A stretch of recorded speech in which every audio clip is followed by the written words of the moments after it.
So let's move on now to Daniel chapter 7.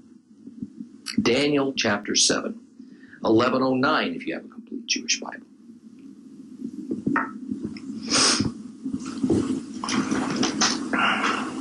In the first year of Belshazzar, king of Babel, Daniel had a dream and visions in his head as he was lying on his bed. And he wrote the dream down, and this is his account.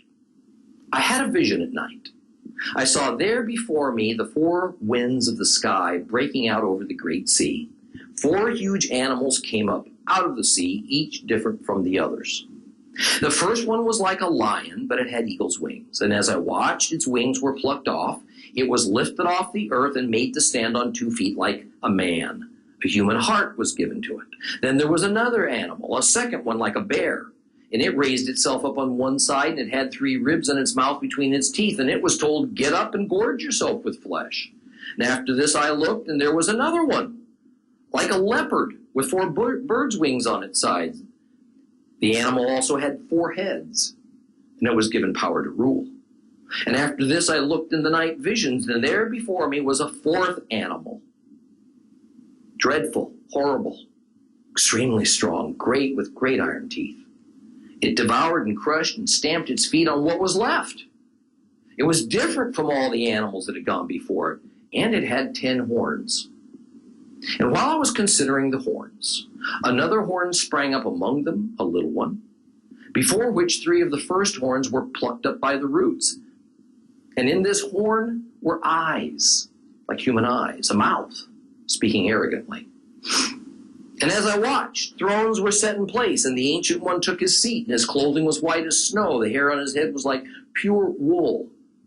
His throne was fiery flames, with wheels of burning fire. A stream of fire flowed from his presence. Thousands ministered to him. Millions stood before him. Then the court was convened. The books were opened. Kept watching. Then, because of the arrogant words which the horn was speaking, I watched as the animal was killed. Its body was destroyed. It was given over to be burned up completely. Now, as for the other animals, their rulership was taken away. But their lives were prolonged for a time, for a season. And I kept watching the night visions. When I saw coming with the clouds of heaven someone like a son of man, he approached the Ancient One, was led into his presence. To him was given rulership and glory and a kingdom, so that all peoples and nations and languages should serve him. His rulership is an eternal rulership that will not pass away, and his kingdom is one that will never be destroyed. Now, as for me, Daniel, my spirit deep within me was troubled. The visions in my head frightened me. I approached one of those standing by. I asked him what all this really meant. He said that he'd make me understand how to interpret these things. These 4 huge animals are 4 kingdoms that will arise on earth, but the holy ones of the Most High will receive the kingdom, possess the kingdom forever. Yes, forever and ever. Then I wanted to know what the 4th beast meant, the one that was different from all the others, so very terrifying, with its iron teeth and bronze nails which devoured and crushed and stamped its feet on what was left. What the 10 horns on its head meant, the other horn which sprang up, before which 3 fell, and the horn that had eyes and a mouth, speaking arrogantly, seemed greater than the others. I watched. That horn made war with the holy ones, and it was winning until the Ancient One came. Judgment was given in favor of the holy ones of the Most High, and the time came for the holy ones to take over the kingdom. This is what he said. The 4th animal, it will be a 4th kingdom on earth. It will be different from all the other kingdoms. It will devour the whole earth, trample it down, and crush it. Now, as for the 10 horns, out of this kingdom 10 kings will arise, and yet another will arise after them. Now, he'll be different from the earlier ones, and he will put down 3 kings. He will speak words against the Most High and try to exhaust the holy ones of the Most High. He'll attempt to alter the seasons and the law. And the holy ones will be handed over to him for a time, times, and half a time. But when the court goes into session, he'll be stripped of his rulership, which will be consumed, completely destroyed. Then the kingdom, the rulership, and the greatness of the kingdoms under the whole heaven will be given to the holy people of the Most High. Their kingdom is an everlasting kingdom, and all rulers will serve and obey them. This is the end of the account.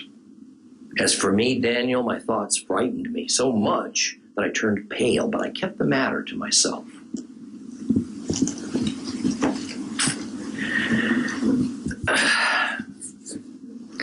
This chapter is one I'd almost rather avoid. It's difficult. It's full of ambiguity. And it can cause huge arguments, trust me. Sometimes hurt feelings, no matter what position one takes about things that it says. Even more, we're going to necessarily have to get pretty technical if we want to do more than only to sensationalize or to oversimplify the prophetic elements of this chapter that has been the subject of so many novels and movies in the past few years. So I want to take a few minutes to talk about the nature of this chapter in general. With the close of chapter 6, we exit what can properly be called the historic section of the book of Daniel. And in chapter 7, we enter into the prophetic. Now, we don't want to take that description too far, as of course, in the historic section, there was some prophecy, and in the prophetic section, there's some history. Nothing is ever nice, neat, and clean, as our commentaries and textbooks often make it seem with their lovely labels. However, it's also evident that Daniel chapter 7, although still written in Aramaic, thus having a somewhat gentile orientation, represents a transition, or maybe kind of a shading off from a gentile bent until we reach to chapter 8, that then changes to the Hebrew language with a predominantly Hebrew orientation. Overall, what we see is that the underlying substance of the vision of the statue that consisted of 4 medals that God gave to the pagan Gentile Nebuchadnezzar is now presented in a vision to the pious Jewish Daniel using different symbolism, that of 4 beasts. Thus, a succession of the 4 medals of the statue presented in order from head to chest and arms to torso and thighs to legs and feet, gold to silver to bronze to iron. These things are paralleled by the 4 different beasts as they appear one after the next. So we can generally draw a connecting line between a medal, a beast, and a particular Gentile empire or kingdom. Now, there are some differences between those visions, however. Nebuchadnezzar's vision was given at the beginning and at the height of the Babylonian Empire's status and power and reach. The vision received by Daniel occurred during the reign of the final king of Babylon. The first year of that king's time on the throne, to be specific. Belshazzar governed over a diminishing, a weakening, a soon-to-be-conquered Babylon. Its last days as an empire. And the nature of the vision and the symbolism used, while said to be parallel, more represents what I would call a duality. That is to say that the dream statue of Daniel 2, an image of a man, presented the history of the Gentile nations in how they were viewed outwardly by men, by humans. These empires are portrayed as powerful and rich and majestic. They're to be feared. They're to be admired. Now, Daniel's vision of the 4 beasts in chapter 7 is representative not of how the world sees these four empires, but how God sees them. Inwardly, they are spiritually decrepit, they're morally bankrupt, they're dangerous. They're dangerous to God's people. They're dangerous to God's plan of redemption, so they're worthy only of destruction. So as a means to help us dive into Daniel chapter 7, we can say that this chapter relates directly to Daniel chapter 2. And especially as regards this fourth beast, this fourth empire. We're given more details as progressive revelation.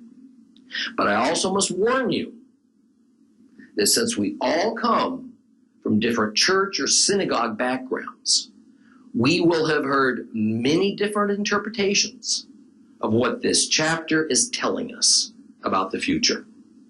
Therefore, it's probable that what I will tell you won't entirely match what you've previously been taught. And way back in the second lesson on the book of Daniel, I presented you with a summary of the three primary theological viewpoints of end times doctrine called postmillennial, amillennial, and premillennial. This is not to be confused, by the way, with post, mid, or pre-trib doctrine, which, although it's related, is not the same thing. I'm not going to take the time to review those doctrines. You can do that on your own. However, the way one views and interprets Daniel chapter 7 is nearly invariably wrapped up in one of those three end times doctrines, even if you didn't know it by name.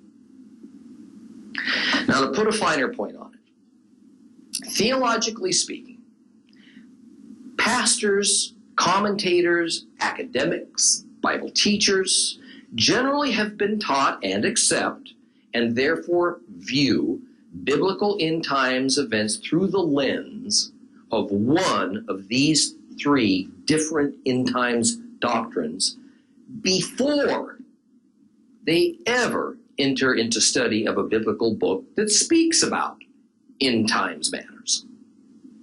Therefore, whatever a book or a passage says is automatically kind of bent and shaped to fit within that pre-packaged doctrine.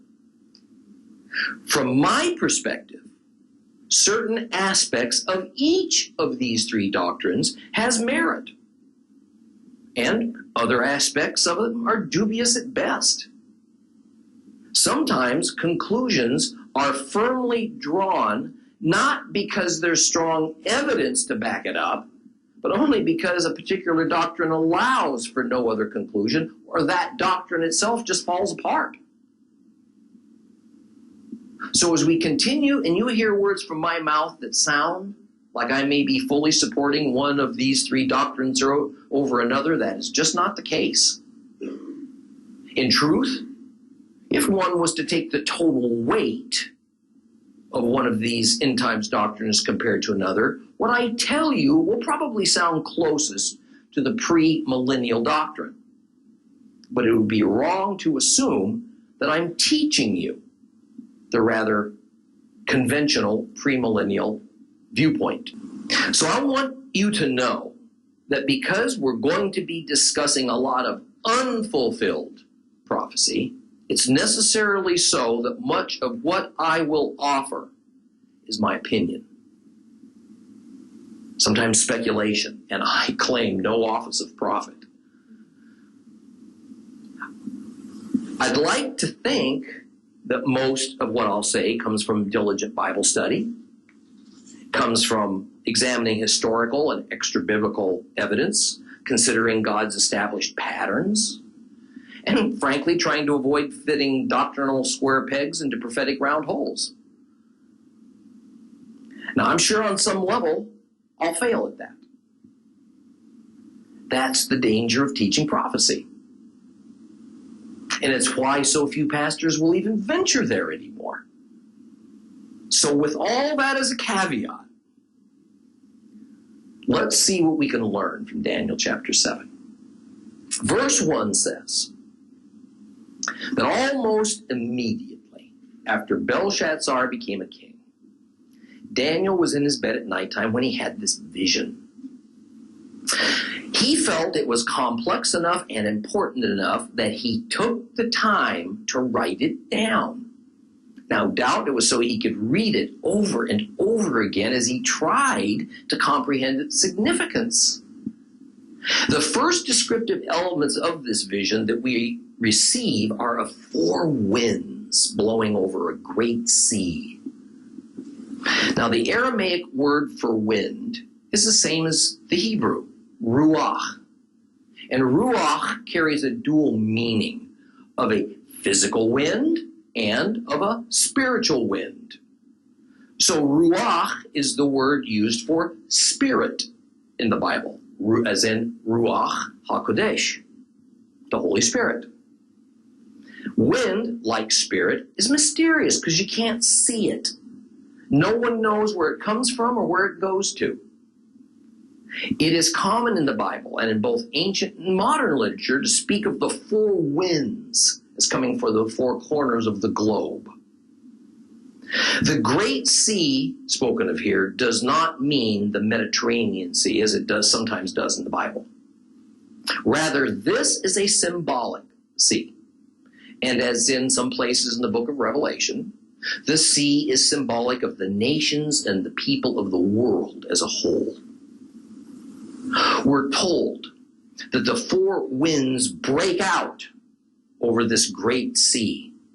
So the mental picture is of a divinely orchestrated series of global events that create turmoil and chaos among the nations.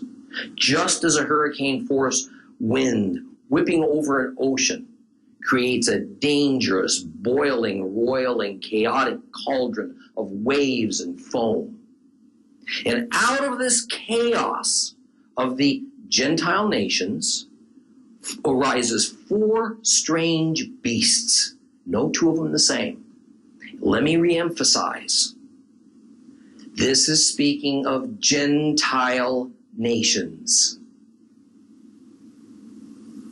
The sequence is from the first to appear, the next to appear, then the third, and finally the last one, the 4th beast.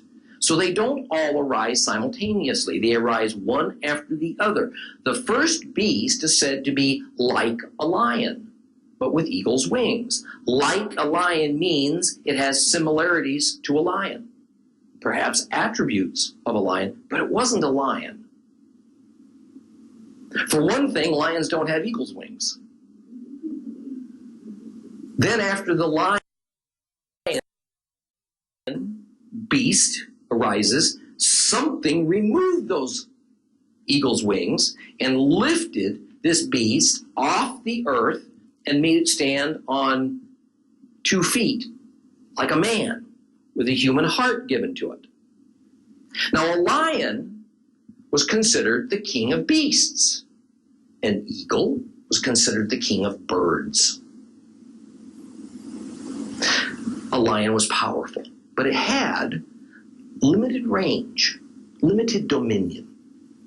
An eagle had a wide range, an extended dominion as it soars above the mountains and the valleys below, that it gives it the ability to go great distances. So some of this beast's, this lion beast power was taken away from it when its wings were removed. It still had power like a lion, but it lost its ability to project its power to go out and conquer due to its now limited range, the attribute that had first been provided by eagle's wings. Now, Nebuchadnezzar had been compared to a lion and to an eagle in Jeremiah, Lamentations, Habakkuk, and in Ezekiel. So it's rather easy to see that this first beast represents the Babylonian Empire. And as a reminder, a king and his empire were seen as one and the same. A king is representative of his empire or of his kingdom. Then there is the matter of the beast losing its beastly attributes and gaining human attributes. In other words, we're told he was made to stand on 2 feet and he gets a human heart. Recall the story of King Nebuchadnezzar being made like a beast of the field for 7 units of time due to his blasphemy. Then he recognizes who the God of Daniel is, pays him proper homage. God gives him back a human heart and restores him to his throne. This, without doubt, is what's being spoken of here. Then a second beast appears. It's like a bear, similar to a bear, but it's not a bear. So the lion beast comes first, then the bear beast comes second, and the second beast is different from the first beast. Probably it's fair to say that in ancient times, if the king of the beast was the lion, the bear is the prince. A bear is known for its ferocity, for its strength, but the language of this passage about the bear beast is very difficult. And while it's not all that hard to translate, it's hard to make any definite sense out of it. There's been a number of attempts to understand what it means by the bear beast raising up on one side. Some say it's speaking of a walking motion as a bear stalks its prey. Others say it means it leaned on one side while elevating the other. Another interpretation is that it is in reference to the dream statue of Daniel chapter 2 and its 2 silver arms, as well as to Daniel chapter 8 and the animal with 2 horns, with one of its horns rising up higher than the other. Thus, the bear beast rising up on its one side is the same as the one horn rising up higher than the other side. And this is supposed to represent the double-sidedness of the world kingdom symbolized by this bear beast. And since the Medo-Persian Empire was double-sided, Media and Persia, then the double-sided bear beast is its symbol. Personally, I find that contrived, if not exhausting, to even tell you about it. So I don't really think the symbolism of it's at all clear. Now, as for the 3 ribs in the bear beast's mouth, there's equally as impressive a number of interpretations for it as there are for the bear rising up on one side, and some of them are just as tortured.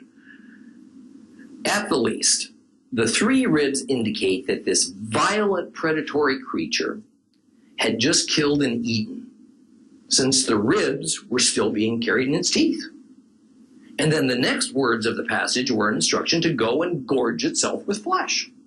So the ribs and the teeth and the gorging of flesh are obviously connected.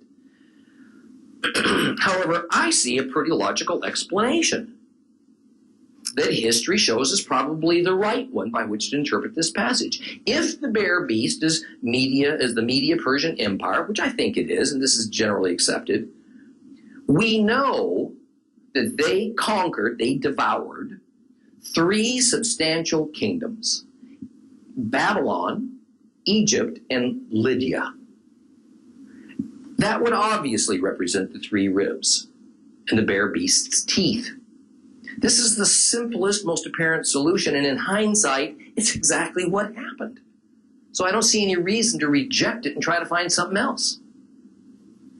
Now the 3rd beast appears, and it's said to be like a leopard or a panther.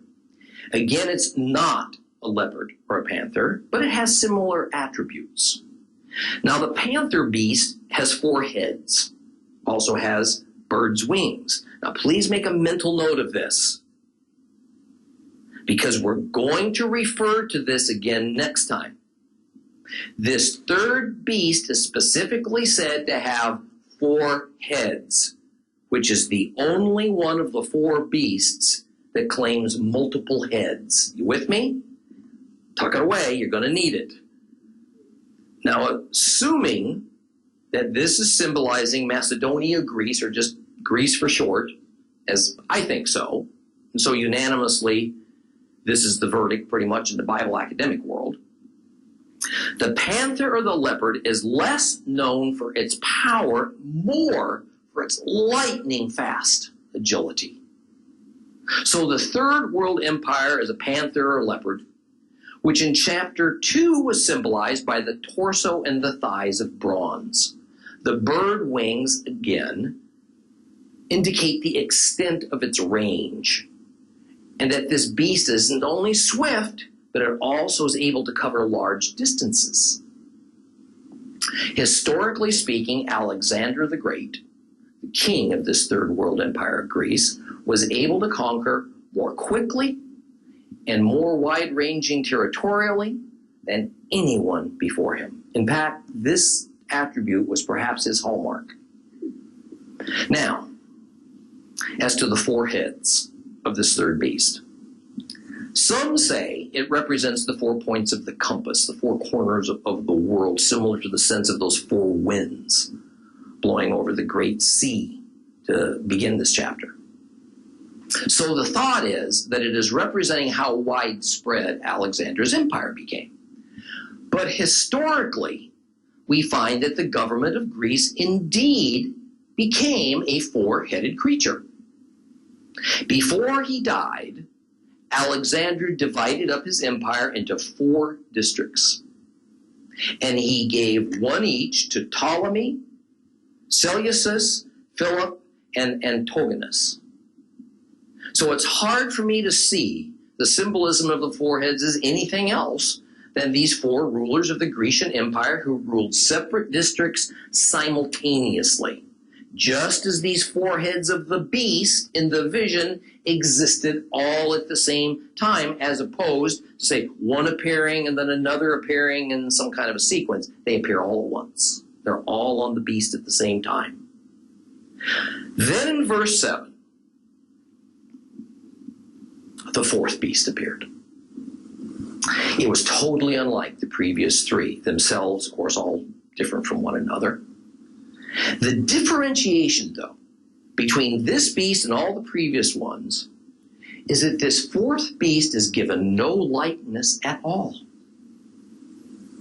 No beast of the field is given as a similar type of animal, because the wanton destructiveness of the 4th is so unlike anything else that there is no comparison in the animal kingdom to draw upon. So whereas the 1st and 2nd beasts had characteristics to go out and conquer, and the 3rd beast was given characteristics to rule effectively, this 4th beast's main characteristics is its terrible destructiveness. Probably its main feature is its iron teeth, which helps to identify rather readily with the dream statue, the 4th empire of iron. And therefore, this is the Roman Empire. Even the destructive nature of this beast had no bounds. Its intensity was such that even after it had devoured and crushed whatever debris was left, it went back, stomped on it some more, and ground it to dust. The final words of verse 7 speak of its difference also in that the other 3 had come before it. So we get additional confirmation this was not a random order, but that the 4 beasts appear in the exact sequence that's presented to us. And this 4th beast is the only one of them to have horns, 10 of them. Now in antiquity and in the Bible, a horn is representative of power. And so usually it symbolizes a kingdom. Thus this beast had on its head 10 horns, representing 10 kings with their kingdoms. That said, some excellent Bible expositors like Edward Young claim that even the number 10 is symbolic. So it should not be taken literally as an exact number of kings and their kingdoms. That is, the number 10 is a numerological symbol of divine completeness. So these kings need not be exactly 10 in number, nor do they need even to appear and rule simultaneously. They could be spread out over time. And since the horns seem on the surface anyway to be a parallel of the toes on the feet of the dream statue, then it seems as though the number 10 ought to be taken literally rather than only symbolically. But Edward Young is one of several who point out that in chapter 2, nowhere does it says that the dream statue had 10 toes, only that it had toes. Now, for me, that's pressing the point a little bit too far. Nebuchadnezzar's dream statue was of a man. And every other body part mentioned was correct, had the expected number. Why would anybody think it was necessary to inform readers that the number of toes on that man, that dream statue, was 10? So I just think that the number 10 is meant literally, but it is also representative as a numerological symbol. Just as we find with a number of other events in the Bible.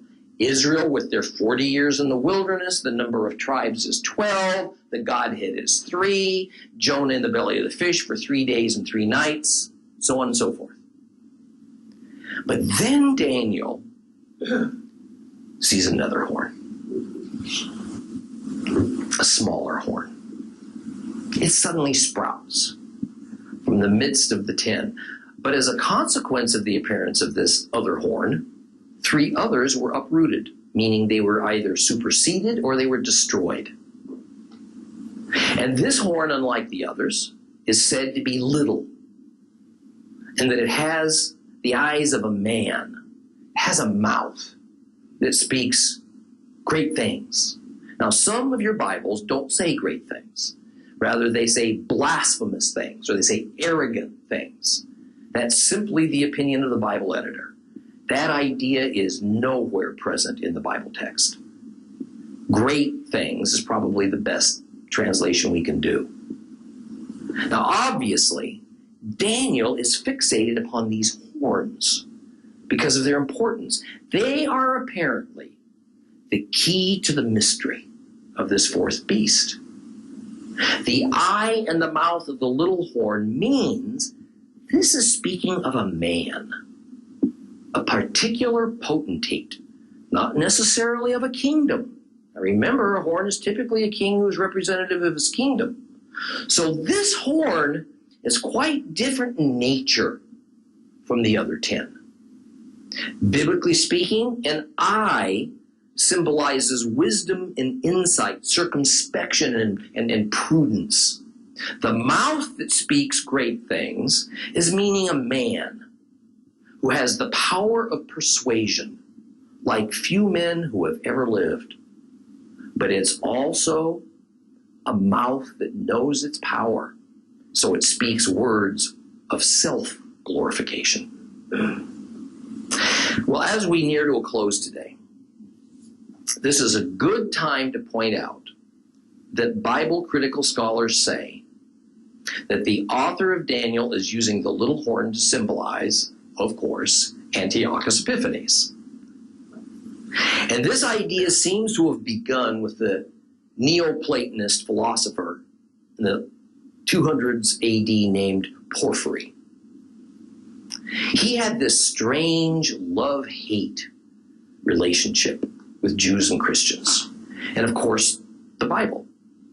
And he particularly wanted to discredit the book of Daniel for reasons that aren't clearly understood. So he was among the first to challenge its authenticity. He wrote that obviously the little horn was Epiphanes, who had overthrown 3 other horns, like the Bible says, kings with their kingdoms: Ptolemy Philometor, Ptolemy Euergetes, and Artaxia. Now, hopefully, Porphyry was a better philosopher than he was a historian, because both of the Ptolemies that he named as being 3 of the horns that Epiphanes overthrew were dead before he was ever born, before Epiphanes was ever born. See, this is the length that some scholars in all ages will go to try and discredit the Word of God. But if God's people, if you will just take the time to investigate and study, It seems that most of the accusations can be exposed for the speculations and intellectual dishonesty and the baseless assumptions that they turn out to be. Next time, we're going to dig even deeper into the prophecy of Daniel chapter 7 that has so much connection to the book of Revelation and the relevance to end times that are just ahead of us, and we're going to especially look at the identity of that little horn.